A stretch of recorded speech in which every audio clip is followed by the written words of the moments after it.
Hey everybody, just basically wanted to kind of show you guys the project I've been working on today and yesterday. Basically, I bought this Ridgid R4512 table saw from Home Depot. It's a pretty decent saw. This is the base that it came with, right? So basically, I made an extension wing for it, for the table saw, for my router.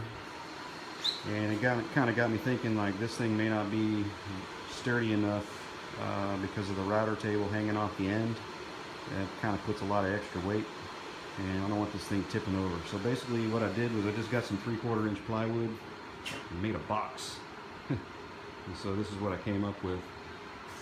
The other cool thing is I'm kind of a short guy, so this kind of gave me the opportunity to lower the height of this thing by about 1.5 or 2 inches. I wasn't like super precise about the height that I wanted. I just knew that I wanted it 1 inch or 2 lower.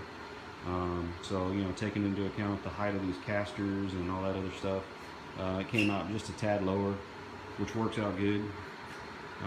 Eventually the idea is to make a little cart also for the miter saw and other stuff, and kind of make it all the same height, so everything's easy to transition from one to the other. So anyways, one of the cool things that I really didn't anticipate is this kind of gave me a little spot to kind of just store some of my most commonly used tools. It makes it kind of easy to access them instead of looking all around the shop trying to figure out where everything is. This is the router table. It's basically an inverted router with a lift.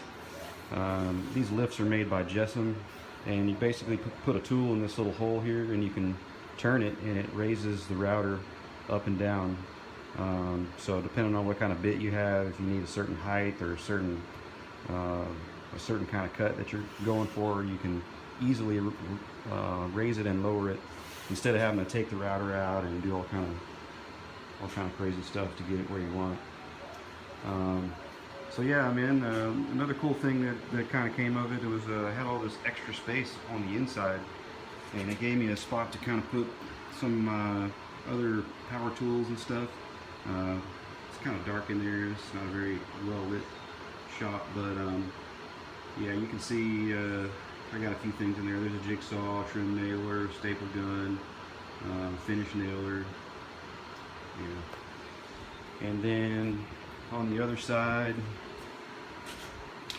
I got my glue bot.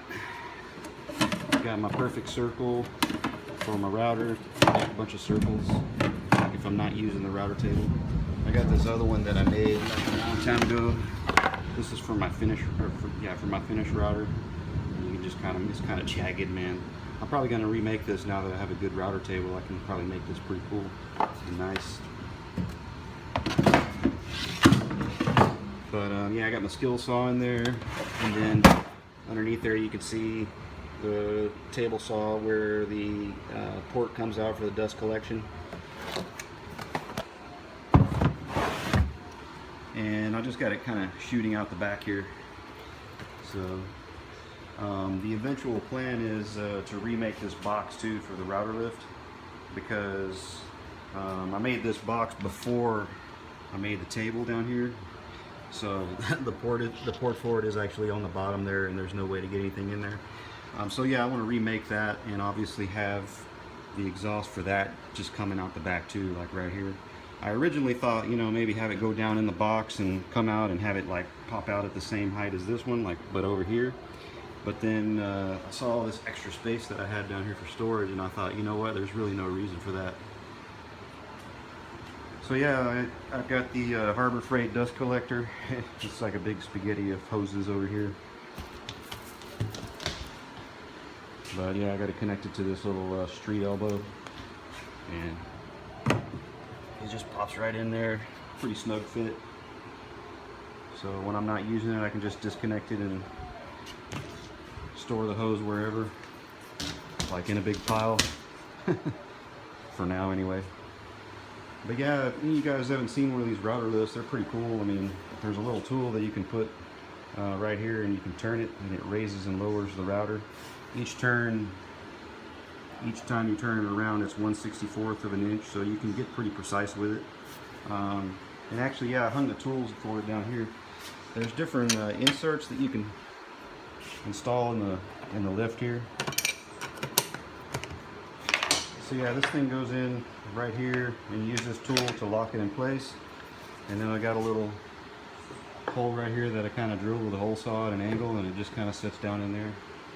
And I got some little pipe for sprinkler systems, and a couple of clamps, and I laid those at an angle, and this is the tool for lowering and raising. So you just put this in here and you turn it, right? And you can watch the router lift. It'll focus there. And you can just go up and down to whatever height you need and do your thing. So it makes it pretty convenient.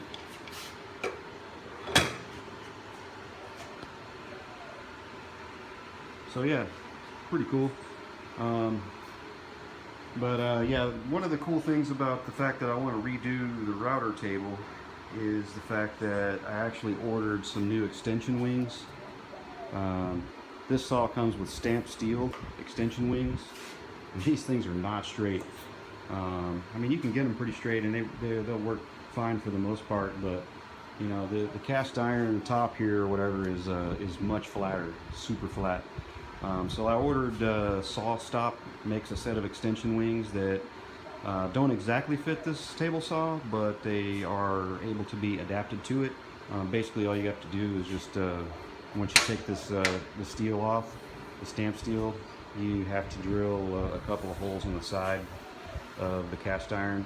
You can tap them out, and then you can put those in. Another benefit to that is I think these are like 10 inches, and the Saw Stop ones are 12 inches wide.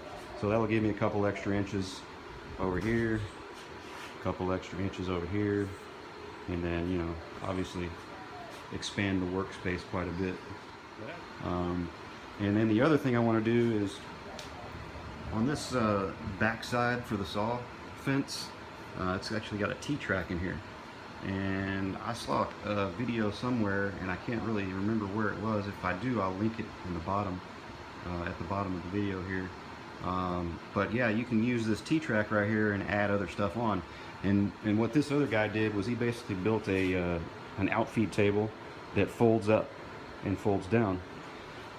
So yeah, I'm gonna do that for sure and give myself a little extra workspace, make it a little bit easier when I'm dealing with bigger sheets of lumber and stuff. Because yeah, this is just a 2-car garage. I got a lot of junk in here. There's really not a lot of space, and I like to park at least one car in here at the end of the day most of the time.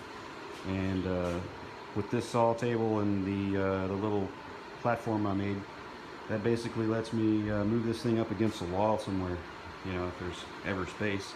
But at least move it to one side, and I can park one car in here. So that's kind of cool. Just the mobility of it is nice. But yeah, there's a little spot down here still left over. You can put the fence in there, and yeah, I just have this big flat area. So like if I'm not using the saw, I got this big wide open area that I can use it as an assembly table or whatever kind of projects I got going on. It looks like it's almost big enough to do, you know, like if I put my bicycles upside down, I could probably work on my bikes up there too. So I think you know, at the height this is, it's gonna be nice. But anyways, I just wanted to show you guys this this little cart that I made, whatever you want to call it. If you see anything that I missed, anything that I could improve upon, I mean, I'm always open to you know, different ideas. Maybe some other tools that you didn't see me have on here that would probably be handy to have, like at arm's reach.